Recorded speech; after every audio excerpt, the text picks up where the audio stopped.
I'm Tiffany, 34. Standing in the spotlight of a charity event in Boston, I looked out at the audience and spotted my mother. Her face was a mask of politeness, but I could see the discomfort in her eyes. This moment was the culmination of a long journey, one that started with a childhood filled with emotional neglect. I grew up in a well-to-do family in the suburbs of San Francisco. My mother, Victoria, was a high-powered corporate lawyer. She was always dressed in sharp business suits, with her hair perfectly coiffed.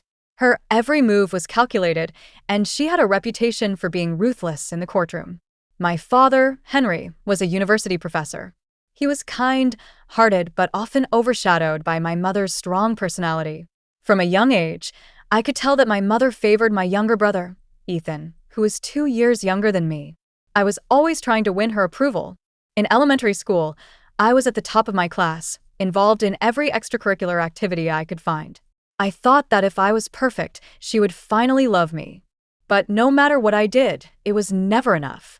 When I brought home straight A's, she would say, "These are expected. You need to aim higher." My bedroom became my safe haven. I filled it with posters of my favorite artists and stacks of books. It was the only place where I could be myself without fear of criticism. Next door lived Lily and her family. Her mother, Mrs. Thompson, was the complete opposite of my mother. She would bake cookies and ask me about my day with genuine interest.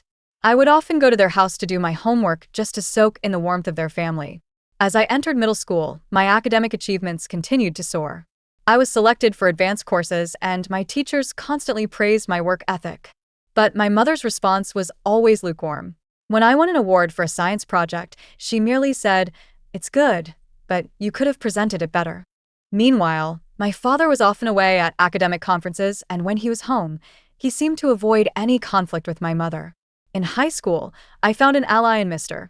Davis, my literature teacher. He recognized my talent for writing and encouraged me to enter a national writing competition. I won second place, and he was overjoyed. But when he told my mother at a parent-teacher meeting, she said, "Writing is a nice hobby, but it won't pay the bills. You should focus on more practical subjects." My 16th birthday was a turning point. I woke up excited, hoping for some kind of celebration. But there was nothing. No card, no gift, not even a happy birthday. That evening, I found my mother planning a big party for Ethan's upcoming birthday. When I mentioned it was my birthday, she looked at me with surprise and said, "Oh, really? I've been so busy with Ethan's party. We can do something small later." During my senior year, I got accepted into several prestigious universities, including Stanford, with a generous scholarship. When I told my mother, she said, "Stanford is so far away. You should consider a local university where you can stay close to home and build connections." I finally snapped and had my first big argument with her. I told her that I had worked hard for this opportunity and that it was my decision. She replied coldly, "You seem to forget all that we've provided for you." One weekend, while I was home alone working on scholarship applications, I overheard a phone call. My mother was talking to a friend and said, "I never wanted a daughter like Tiffany. She's so needy and always causing drama." Those words hit me like a ton of bricks. I felt as if my world had shattered. That night, I confronted my mother. She admitted that she wasn't ready for children when she had me, and that she had just done her duty as a mother. I realized that all my years of trying to win her love had been in vain. The problem wasn't me. It was her inability to give love. I decided to accept the Stanford offer. It was not just about the education. It was an escape from the emotional prison of my home. On moving day, my father gave me a small envelope with some money and a note saying, "I'm sorry." My mother just said, "Remember to study hard." At Stanford, I majored in psychology. I wanted to understand what had happened in my family. I joined a campus counseling group, and with the help of Dr. Smith, I began to heal. I also met a wonderful group of friends who accepted me for who I was. My career took off after graduation. I landed a job as a junior marketing associate in New York. My psychology background gave me an edge in understanding consumer behavior, and I quickly climbed the corporate ladder.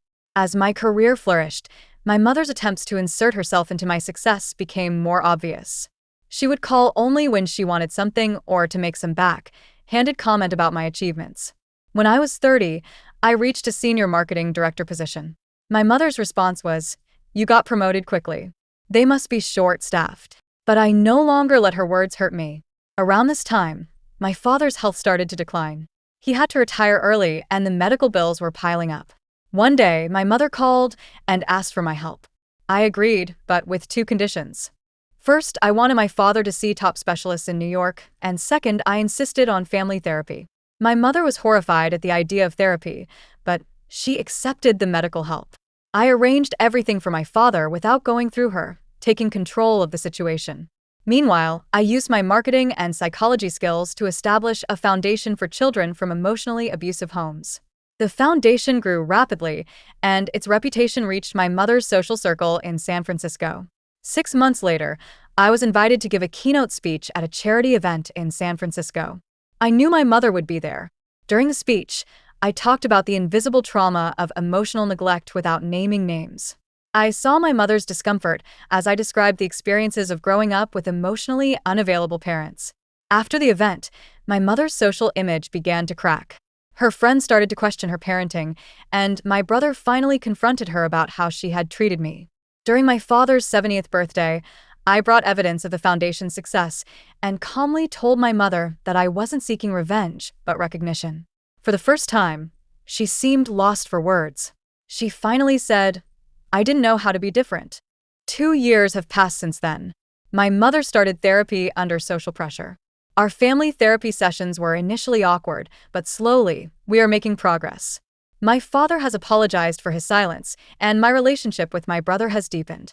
My life in New York continues to thrive. I've met a great guy, Ryan, a journalist, and we're building a future together. I've learned that family is not defined by blood, but by love and support.